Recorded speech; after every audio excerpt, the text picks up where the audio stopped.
হ্যাঁ, ওনাকে অ্যাকচুয়ালি সেটার বা বল করাটা ডিফিকাল্ট ছিল। উনি পিছনেও খেলতেছিল, সামনে খেলতেছিল।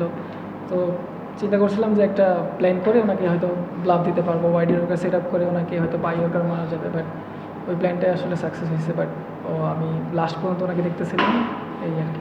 আমি চাচ্ছিলাম যে লাস্ট ওভারে 10-15 রান থাকে আমার হাতে, যদি আমি লাস্ট ওভার করি তাহলে আমার মানে কনফিডেন্ট আছে যে আমি বের করে আনতে পারবো ওখান থেকে। বাট চেষ্টা করেছি, আমরা জিতছি।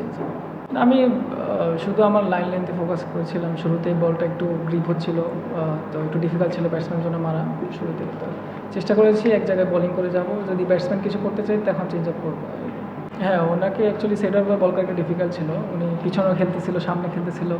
তো চিন্তা করছিলাম যে একটা প্ল্যান করে ওনাকে হয়তো ব্লাফ দিতে পারবো, ওয়াইড ইয়র্কার সেট আপ করে ওনাকে হয়তো বাই ইয়র্কার মারা যাবে। বাট ওই প্ল্যানটাই আসলে সাকসেস হয়েছে। বাট আমি লাস্ট পর্যন্ত ওনাকে দেখতেছিলাম, এই আর কি। আমি শুধু আমার লাইন লেন্থে ফোকাস করেছিলাম। শুরুতেই বলটা একটু গ্রিপ হচ্ছিল, তো একটু ডিফিকাল্ট ছিল ব্যাটসম্যানের জন্য মারা শুরুতে। তো চেষ্টা করেছি এক জায়গায় বোলিং করে যাব, যদি ব্যাটসম্যান কিছু করতে চাই তখন চেঞ্জ আপ করবো। আমি চাচ্ছিলাম যে লাস্ট ওভারে 10-15 রান থাকে আমার হাতে, যদি আমি লাস্ট ওভার করি তাহলে আমার মানে কনফিডেন্ট আছে যে আমি বের করে আনতে পারবো ওখান থেকে। বাট চেষ্টা করেছি, আমরা জিতছি।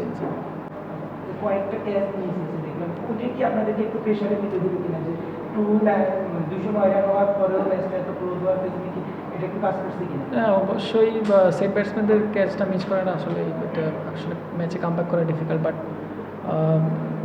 অন্য বোলাররা যেভাবে বল করেছে মানে ওদেরকেও থ্যাঙ্কস দিতে হয়। বাট অল টুগেদার আমরা ভালো ফিনিশ করতে পারছি।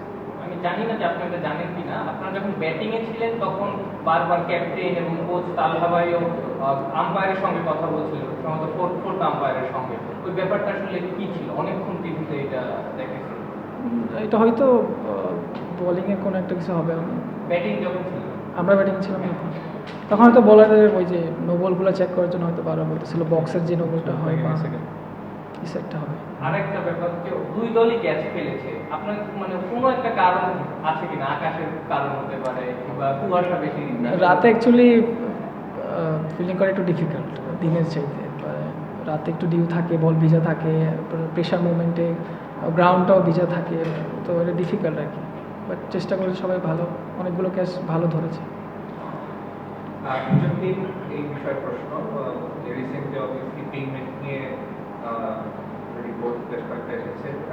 দুর্বার রাজশাহীর 25% পেমেন্ট হওয়ার কথা ছিল। পেমেন্টটা যেভাবে বলেছিল ওনারা, তারা কি ঠিক সেভাবে করেছে কিনা, এবং same for Khulna Tigers as well? আপনি বলবেন।